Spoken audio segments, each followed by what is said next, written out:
Some people will probably have a go at me with what I'm going to say here, but have a listen to Robert Kennedy Jr. and what he's got to say. I think he's an amazing man. A lot of people are against some of the things he said, but what he's doing now for American agriculture is absolutely fantastic.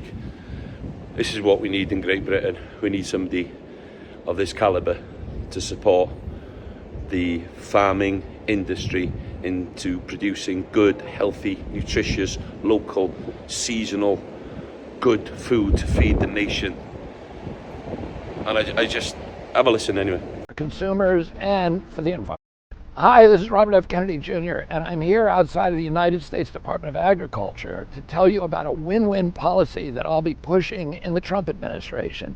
It's a win for farmers, for consumers, and for the environment. And the purpose is to make America healthy again. America's current ag policy is destroying America's health on every level. It's destroying the economic health of farmers by forcing them to get big or get out. Big corporate farms do just fine, while the small and medium family operators are squeezed to the point of collapse. It also destroys the health of America's soil and water by tilting the playing field in favor of more chemicals, more herbicides, more insecticides, more concentrated monocrops and feedlots. And finally, it destroys the health of consumers. Not only do the chemicals pollute our bodies, the same way that they pollute the soil, but corporate interests have hijacked the USDA's dietary guidelines to make natural, unprocessed foods barely an afterthought. That's one reason why 70% of the American diet now consists of ultra-processed food. We're going to change that. We're going to give farmers an off-ramp from the current system that destroys their health, wrecks the soil, makes Americans sick, and destroys family farms. We're going to rewrite the regulations to give the smaller operators a break. We're going to encourage sustainable, regenerative farming that can build soil and replenish aquifers. We're going to ban the worst agricultural chemicals that are already prohibited in other countries.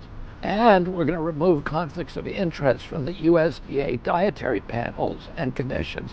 I've seen some of what America's most innovative regenerative farmers are doing today. They can literally green deserts. They rebuild depleted soils. Wells that had been dry for 30 years start flowing again.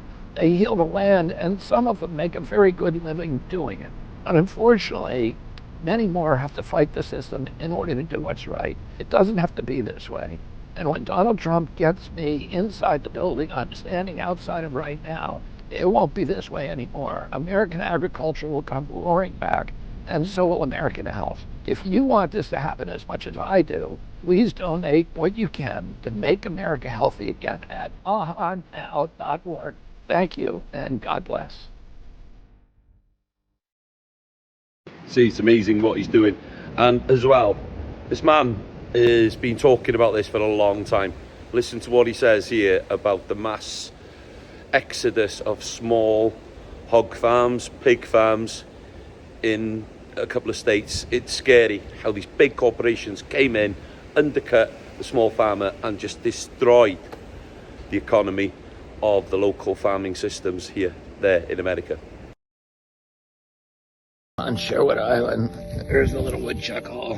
Shirley Troubadour asked a question about why Gates and China are being allowed to buy up all the farmland in our country. And I'm going to tell you something that I had an experience with.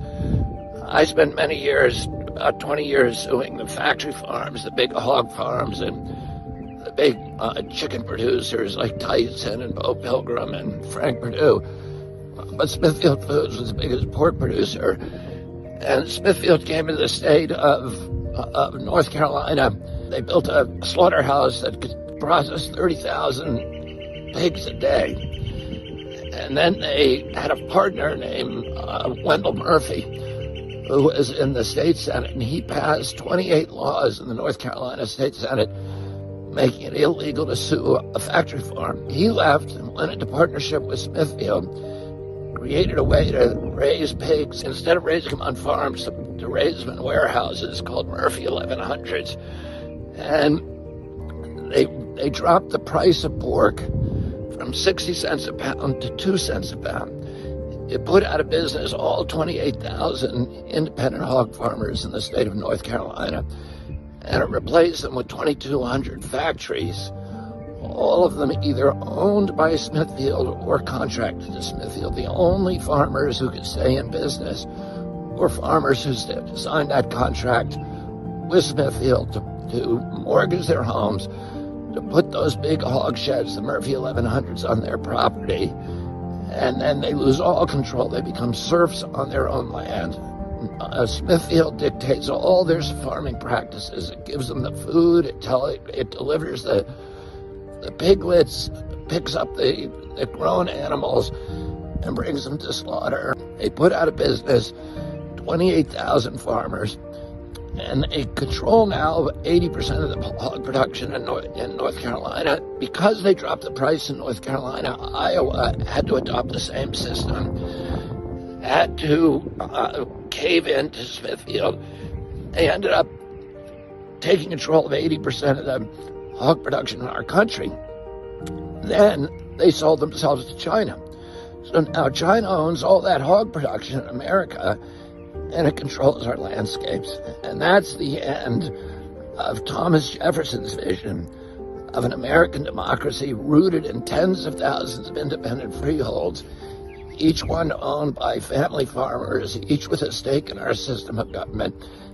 And that's why all of this industrial agriculture not only gives us substandard food, but they're also taking control of our landscapes, and that is a huge threat to American democracy. I hope you guys have a good day. If you like this video and you want to help me become President of the United States, go to Kennedy24.com and donate now. Cambridge. We all have the opportunity to fight for what's right, and I believe this is a global problem. These big corporations are taking over land, taking over the food systems, making people unhealthy and profiting from it. We need to protect the farmers, the family farms worldwide, and I think Robert Kennedy is doing a great job.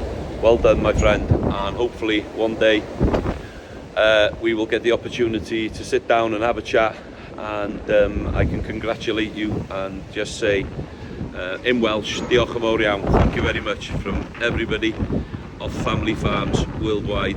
We need change, we need support, but it has to start from the top, and that has to come from government and from supermarkets and from local producers. Everybody needs to work together to build a better world on our bellies, making sure everybody's fed with nutritious, healthy, good food. Thank you.